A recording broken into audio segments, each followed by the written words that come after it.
Alhamdulillah, salah satu kenikmatan bagi kita umat Islam dijadikan oleh Allah kita ahlul Quran. Ayat yang pertama yang diturunkan oleh Allah Subhanahu wa taala kepada nabi kita Nabi Muhammad sallallahu alaihi wasallam, Iqra bismi rabbikal ladzi khalaq. Bacalah. Mesti kita umat Islam pandai baca, pandai mempelajari kitabullah. Tidak boleh bagi seorang muslim lewat satu hari belum baca Quran. Malu kita, semestinya kita berhijrah dari maksiat dan dosa, berhijrah kepada Al-Quran, bukan hijrah dari Al-Quran kepada dosa dan maksiat. Rasulullah sallallahu alaihi wasallam bersabda di hadis yang diriwayatkan Imam Abi Daud dan yang lainnya, bacalah Al-Quran dalam setiap bulan satu kali. Dijelaskan oleh ulama yang dimaksud, khatamlah Al-Quran dalam satu bulan satu kali, bukan seumur hidup satu kali. Rasulullah sallallahu alaihi wasallam memiliki kebiasaan mengkhatam Al-Quran dalam setiap minggu satu kali, mulai hari Sabtu dan khatam hari Jumat. Dinamakan ulama Al-Quran, dinamakan Hizbun Nabi atau Wirdun Nabi sallallahu alaihi wasallam. Di antara para sahabat yang mengkhatam Al-Quran dalam setiap 3 hari satu kali. Saya punya salah satu murid di kota Madinah, masih muda sekali, segitu dia menghafal Al-Quran sejak umur 16.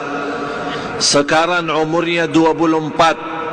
Sejak dia hafal Al-Quran 16, sekarang 24, kurang lebih 6 tahun dia mengkhatam Al-Quran. Setiap 1 tahun 1000 kali. Kalau kita mau berjakab-jakab sama dia susah. Saya berjumpa, Assalamualaikum. Waalaikumsalam. Innal ladzina qalu rabbuna Allah. Apa kabar? Bagus. Mau ke mana? Mau ke masjid. Wa qala alladzina. Susah mau berjakab-jakab lama sama dia. Terus dia baca. Itu hal biasa orang cinta Al-Quran begitu baca. Tapi yang luar biasa, pernah dia mau lewat satu jalan, nabrang mau ke masjid, ditabrak mobil, binsang, masuk rumah sakit, hospital, selama 1 minggu binsang, tidak sadar. Biasa. Aksen mobil, orang alhamdulillah belum mati, masuk hospital. Tapi yang luar biasa, selama 1 minggu tidak sadar, baca Quran. Boleh bagaimana baca Quran? Karena dia membiasakan diri baca Al-Quran. Bagaimana kalau besok dia menghadapi kematian? Pasti dan saya yakin yang keluar dari mulutnya hanya Quran, karena dia sudah mengisi jiwa batin dan isi fikiran dengan kitabullah. Jamaah sekalian, kalau memang kita harap husnul khatimah, marilah sama-sama jadikan Al-Quran temanku. Al-Quran temanku. Semua punya kawan tidak? Semua punya kawan. Lagi punya masalah, suka mencari kawannya, munadat masalahnya, laporkan, curhat, membuka masalah sama kawannya. Yang saya harapkan mulai malam ini kita berkawan, berteman sama kitabullah, berteman sama kitabullah. Bagaimana saat kita keluar dari rumah kita, dalam perjalanan kita lupa. Apa yang lupa? Mobile. Mobile mana? Oh, di rumah. Pusing, mutar balik, pusing balik, jauh, nanti habis waktu, buang masa. Ini mobile tidak boleh lepas, pusing lagi. ambil. Habis 1 jam 2 jam, tidak apa, mobile.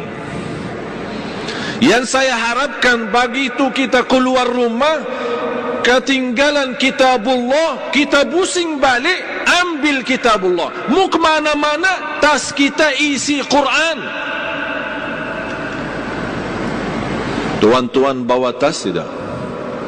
Ada tas? Dah bawa tas? Biasa kalau kantor dah bawa tas? Kalau kantor bawa tas?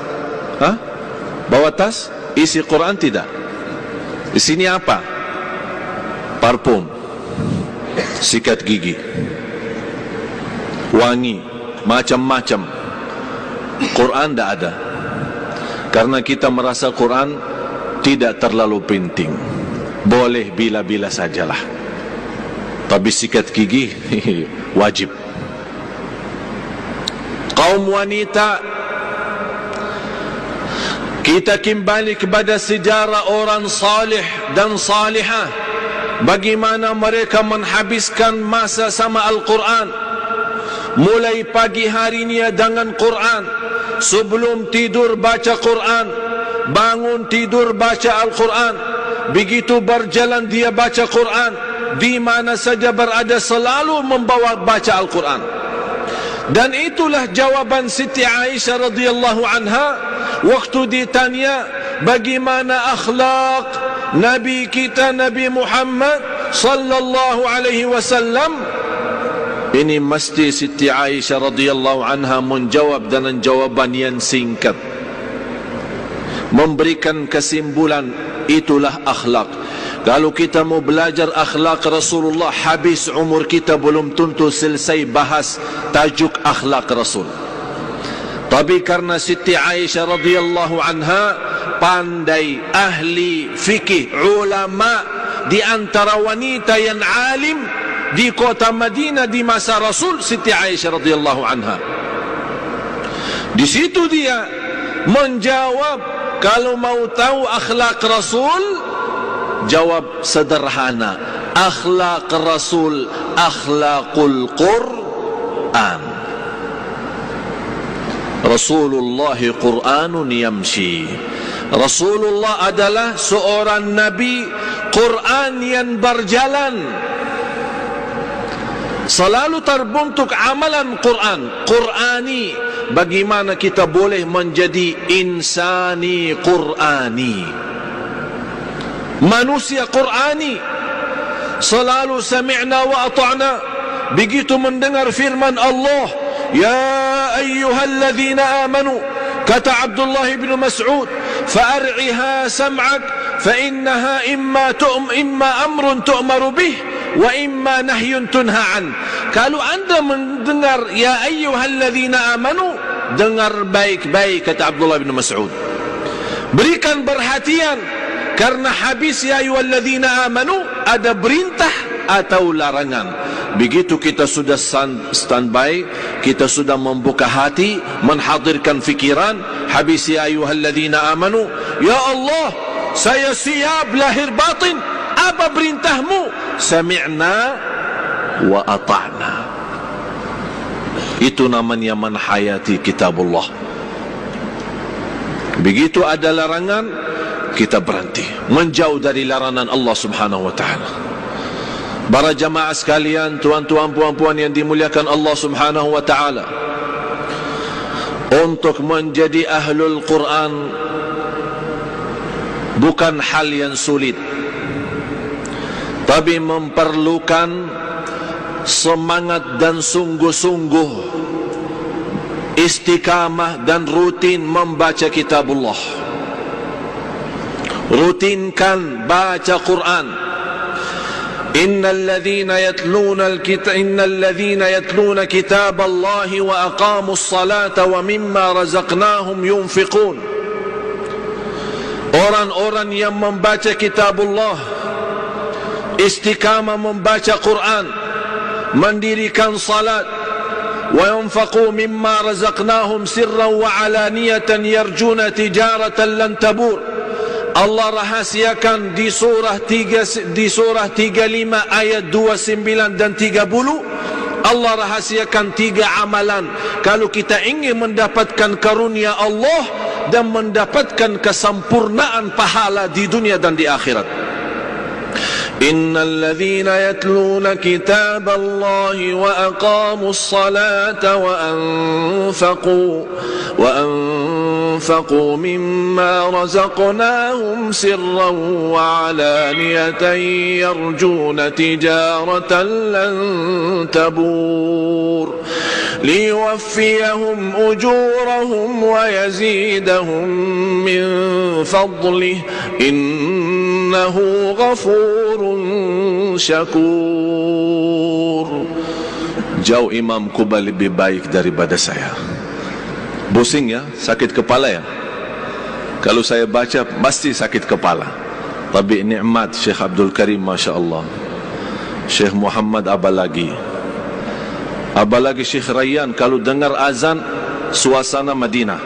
Saya mohon izin azan Isya. Masya Allah. Mudah-mudahan panjang umur semua yang hadir, murah rizki, sihat wal afiat, diberikan kemudahan ke tanah suci, haji dan umrah, ziarah Nabi Muhammad sallallahu alaihi wasallam. Indah. Yang pertama, mendapatkan karunia Allah dan menyempurnakan pahala dari sisi Allah. Dan yang indah di ayat ini Allah tutupi innahu ghafurun syakur. Apa artinya ghafur? Maha penampun.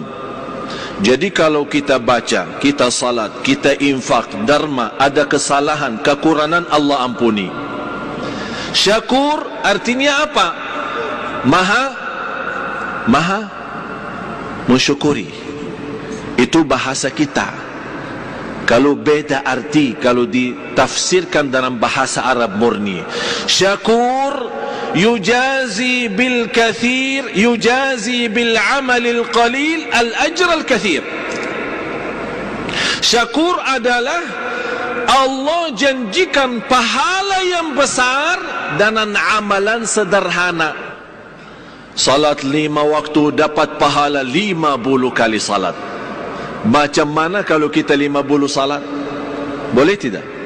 Pertama kali kan 50 Isra Mi'raj 50. Terima kasih Nabi Musa tawarkan Nabi Muhammad, Nabi Muhammad naik, minta diskaun sama Allah.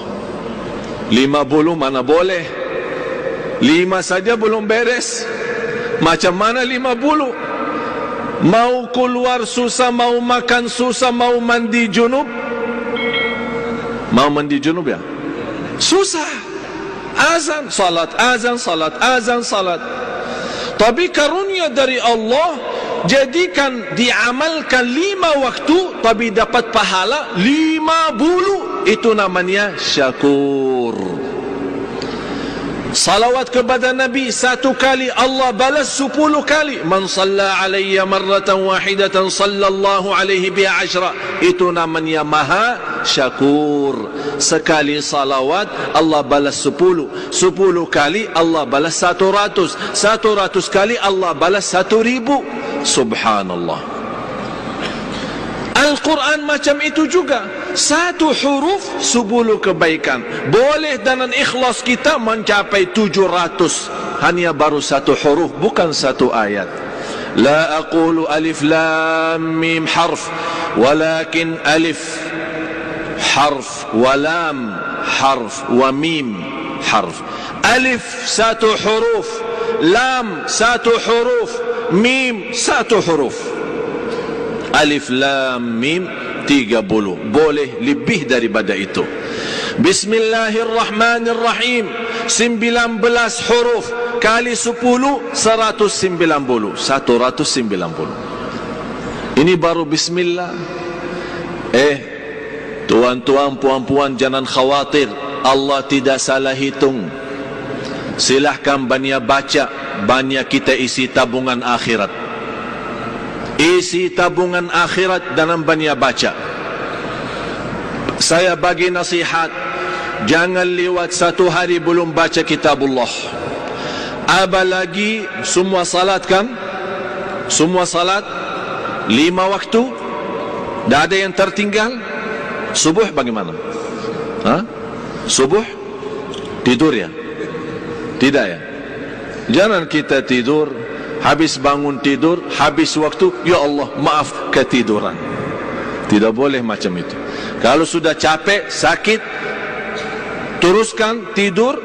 Sudah lepas tidur, kita begitu sadar, mesti kita nyesal, mesti kita sedih, mesti kita segera taubatan nasuha.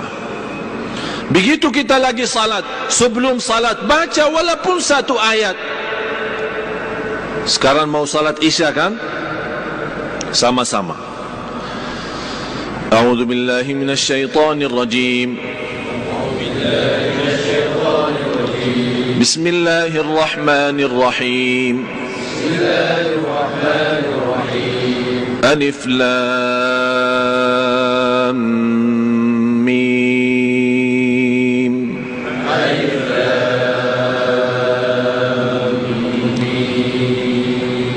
ذلك الكتاب لا ريب فيه هدى للمتقين صدق الله العظيم. Alhamdulillah. Habis lepas salat isya, teruskan lagi. 1, Al-Fatihah kan sudah baca sama imam kan? Saya harap mulai sekarang anda sudah dipimpin baca Al-Fatihah sama Imam Kuba. Saya sudah bacakan 2 ayat surat Al-Baqarah. Terusnya sendiri. Lepas isya, alladzina yu'minuna bil ghaibi wa yuqimuna as-salata wa mimma razaqnahum yunfiqun. Sadaqallahul azim. 1 ayat alhamdulillah. Besok sebelum subuh, الذين يؤمنون والذين يؤمنون بما أنزل إليك وما أنزل من قبلك وبالآخرة هم يوقنون. صدق الله العظيم. Lepas subuh, أولئك على هدى من ربهم وأولئك هم المفلحون. صدق الله العظيم. Tunggu waktu zuhur. Macam ini bagi orang siapa? Malas. Alin malas, sibuk, banyak urusan. Macam itu boleh, tapi teruskan. Rasulullah sallallahu alaihi wasallam bersabda, innallaha yuhibbu minal amali adwamahu wa in qal. Allah paling cinta amalan hamba sedikit demi sedikit, tapi istiqamah. Jangan baca 1 juz 1 kali, lepas subuh baca 1 juz, habis itu 1 tahun dah baca-baca. Na'udzubillah. Biarpun sedikit demi sedikit, tapi istiqamah. Siap? Tuan-tuan, puan-puan, siap? Sudah dibacakan Al-Fatihah kan? Sudah dibaca 2 ayat sama-sama suratul Baqarah? Sisanya anda teruskan. Mampu lebih daripada itu silahkan, bebas. Semakin banyak itu baik bagimu sendiri, manfaatnya banyak bagimu sendiri. Ini yang kedua, mendirikan salat, jaga salat, perhatikan salat. Dan saya kemarin di Bangi sudah membahas 5 macam manusia dalam salat. Ada orang salat tapi disiksa, ada orang salat diampuni, ada orang salat dihisab, ada orang salat diberikan pahala, ada orang salat menjadi liwat salat terdekat kepada Allah, salatul muqarrabin. Itu macam manusia, 5 macam manusia dalam salat. Boleh tengok di YouTube ya. Sudah dimasuk YouTube belum? Sudah masuk YouTube. Sudah muazan? Yang terakhir, wa anfaqu mimma razaqnahum sirran wa alaniyah. Berderma rahasia maupun terang-terangan, sembunyi, diam-diam, tidak boleh orang tahu dan boleh juga orang lain tahu. Dharma itu Allah tidak minta semua rizki didermakan, tapi sebagian rizki didermakan. Dan saya menyampaikan kepada jamaah Jamaah Masjid Negeri Shah Alam, ribuan terima kasih. Pertemuan yang kemarin kita jumpa di sini, alhamdulillah kami terima banyak dharma dari jamaah sekalian untuk pesantren. Yang harapan saya mudah-mudahan murid sekarang yang sudah menjadi jumlah 30.000. Saya tidak tahu mau taruh di mana lagi. Ada orang di rumah, ada di masjid, ada di musalla, ada di surau, ada di jalan. Kita bagi belajar. Dan insya Allah dengan berkah dharma tuan-tuan, puan-puan, Allah izinkan saya datang dari Madinah bukan untuk pusing-pusing di Malaysia, tapi saya datang punya satu target. Insya Allah umat Islam di Malaysia termasuk anak cucu kita menghafal Al-Quran 30 juz. Mesti kita bersemangat untuk Quran, bersungguh-sungguh untuk kitabullah. Kita melihat umat Islam banyak kerusakan akhlak, banyak kehancuran iman karena umat Islam jauh daripada Al-Quran. Kembali, mari sama-sama kembali kepada Al-Quran. Kalau pun merasa belum pandai menjadi ahlul Quran, silahkan bagikan dharma untuk melahirkan generasi yang akan datang, insya Allah menjadi jauh lebih baik, agar kita ikut mendapatkan pahala dunia dan akhirat. Siap? Siap tidak? Bawa dompetnya. Mana coba lihat berapa isinya. Semua saya harapkan orang yang mau bagikan dharma, terima kasih banyak. Yang tidak berminat bagi dharma, terima kasih banyak. Tapi saya ingatkan, yang mau bagikan dharma, jangan lupa nawaitu. Anda semua punya hajat, Anda teruskan hajatnya, sebutkan hajatnya, keinginannya kepada Allah. Ya Allah, dengan berkah dharma ini, aku harap dapat hajat saya dimudahkan. Faham? Mudah-mudahan apa yang saya sampaikan bermanfaat. Bismillahirrahmanirrahim. Alhamdulillahi Rabbil Alamin. Allahumma salli ala Sayyidina Muhammad wa ala ali Sayyidina Muhammad. Ya Allah, ya Tuhan kami, berilah kepada kami petunjuk kepada jalan yang lurus. Hidupkanlah kami dalam keadaan Islam, wafatkanlah kami dalam keadaan iman, jadikanlah kami bersama orang saleh. Ya Allah, aku mohon untuk tuan-tuan, puan-puan serta keluarga anak cucu menjadi ahlul Quran, ahlul Quran, ahlul Quran, dunia akhirat ya Rabbal Alamin. Ya Allah, akhiri hayat kami dengan husnul khatimah. Ya Allah, semua yang membagikan dharma dan infaknya, ya Allah, balas dengan kebaikan dunia akhirat. Ya Allah, sihatkan badan tuan-tuan, puan-puan. Ya Allah, aku mohon untuk semua jamaah yang hadir keluar dari Masjid Negeri Shah Alam sudah mendapatkan segala ampunan dosa, diampuni segala dosa, diampuni segala dosa, diampuni segala dosa, membawa ridha Allah, senantiasa dalam lindungan Allah, mendapatkan syafaat Nabi Muhammad sallallahu alaihi wasallam. Ighfir lana wa liwalidina wa li jami'il muslimina wal muslimat wal mu'minina wal mu'minat al ahya'i minhum wal amwat. Ya Allah, jadikan majlis kami di malam ini menjadi saksi baik bagi kami di hadapan-Mu ya Rabbal Alamin. Birahmatika ya Arhamar Rahimin. Ya Allah, terimalah doa kami, ijabalah hajat kami, kabulkan segala keinginan kami. Rabbana atina fid dunya hasanah wa fil akhirati hasanah wa qina adzaban nar. Wa sallallahu ala sayyidina wa nabiyina Muhammad wa ala alihi wa sahbihi wa baraka wa sallam. Subhana rabbika rabbil izzati amma yasifun wa salamun ala al mursalin walhamdulillahi rabbil alamin.